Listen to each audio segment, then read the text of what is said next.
Start করবো আমরা basically প্রথমে আমরা আগে দেখি জেনে নিতে চাই যে কাদের কোন এক্সামটা টার্গেট আছে। মেইনলি তো আমাদের এখানটা যদি পরীক্ষার টপ লেভেলে দেখি সেন্ট্রাল গভর্নমেন্টের ক্ষেত্রে সিজিএলটাই মোটামুটিভাবে টপে আছে। ইউপিএসসিতে যাচ্ছি না, বাকি এমনি নর্মাল।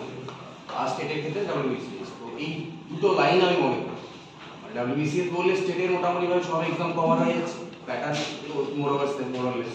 আর সিজিএল বললে সেন্ট্রালের মোটামুটি তোমার সব রকমের ওইটাই পরীক্ষা হচ্ছে। একটা আছে ব্যাংকিং সেক্টর।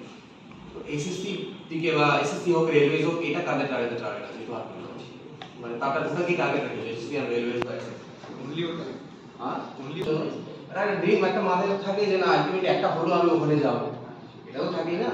কেউ হয়তো দেখালো এসএসসি পেয়ে গেলে কিন্তু এসএসসি ছোট পোস্ট হয়ে কিন্তু টার্গেট তোমার আছে ডাব্লিউবিসিএস, সেটাও হতে পারে।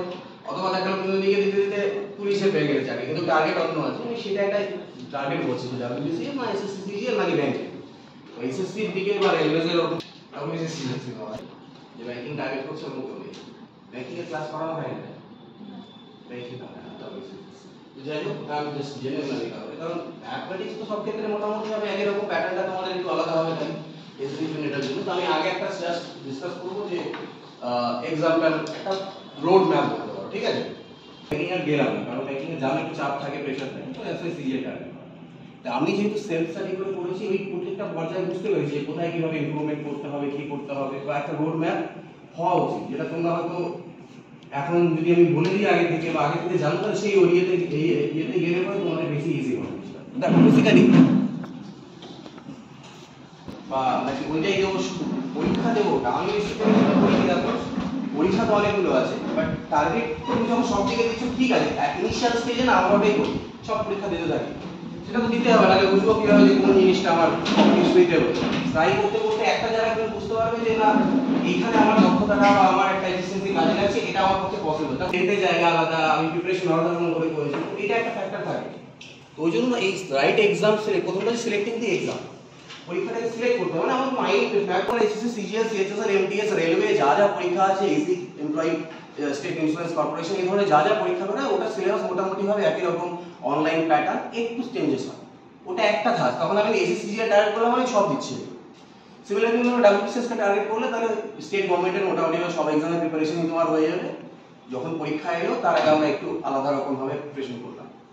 ওই জন্য প্রথমে এইটা মাথায় একটা সেট করতে হবে, এটা প্রথমেই হবে না, পরীক্ষাগুলো দিতে দিতে যখন তুমি বুঝতে পারবে যে আমার এই জায়গাটাতে একটু মনে হচ্ছে এই সাবজেক্ট বা এই টপিকগুলো এগুলো আমার মনে হচ্ছে যে ঠিকঠাক লাগছে আমার পক্ষে পসিবল। কারণ এরকম অনেকে আছে দেখো হয়তো পড়তে বসছে পার্টিকুলার হচ্ছে না, যেমন ম্যাথের কথা আমি বলি এই জায়গাটা তো আছে অনেকে আছে যে একটা যদি সাপোজ যে ম্যাথের স্টুডেন্ট বা এত প্র্যাকটিস করছি তুমি স্টার্টিংয়ে তাকে ধরতে পারবে না যারা ম্যাথ ব্যাকগ্রাউন্ডের নয়, কিন্তু তোমাকে স্টার্ট করতে হবে প্রিপারেশন করতে। যদি হচ্ছে ইমপ্রুভমেন্ট হচ্ছে কিন্তু তুমি 2 বছর 3 বছর দিয়ে যাচ্ছে দেখা গেল ওই ম্যাথে তোমার স্টোরি পাচ্ছে না, কোনোভাবে ইমপ্রুভমেন্ট হচ্ছে না, তাহলে সেই ক্ষেত্রে তোমাকে আমি এটা প্র্যাকটিক্যাল সাজেশন দিচ্ছি যে তোমাকে তাহলে সেই এক্সামটা চুজ করা উচিত যেখানে ওটা ওয়েটেজ কম। তাহলে ব্যাপার যেখানে ম্যাথের ওয়েটেজ প্রচুর আছে কিন্তু তুমি ম্যাথে স্কোরই করতে পারছো না, দেখা হচ্ছে না ইমপ্রুভমেন্টই হচ্ছে না। ইমপ্রুভমেন্ট হলে তো ঠিক আছে সেটা যে কেউ করতে পারে, কিন্তু এখন ইমপ্রুভমেন্টই হচ্ছে না তাহলে কি আমাকে সেই এক্সামগুলো চুজ করা উচিত।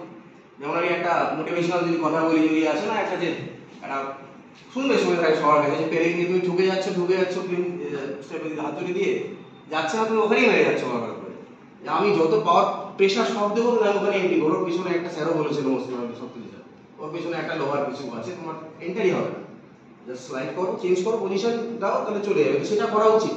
ওই জন্য বলছি সিলেক্টিং যে এক্সাম এটা ফার্স্ট আমাদের স্টেপ হওয়া উচিত।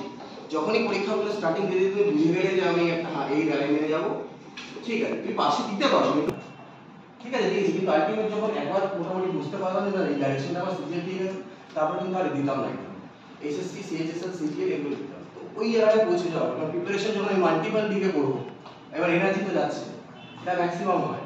পরীক্ষা এখন হচ্ছে সিজিএল বা এসএসসি আসে তুমি এসএসসি প্রিপারেশন করছো হট করে এসএসসিটা হচ্ছে না ওইদিকে একটা ফুটেজ বেরিয়ে গেল চলো সুইচ করে এটা প্রিপারেশন দেয় ওটাও হবে না হবে। তো এই সিলেক্টিং দ্য এক্সাম হচ্ছে মোস্ট ইম্পর্টেন্ট, এটা মাথায় একটা মাইন্ডসেট করবে।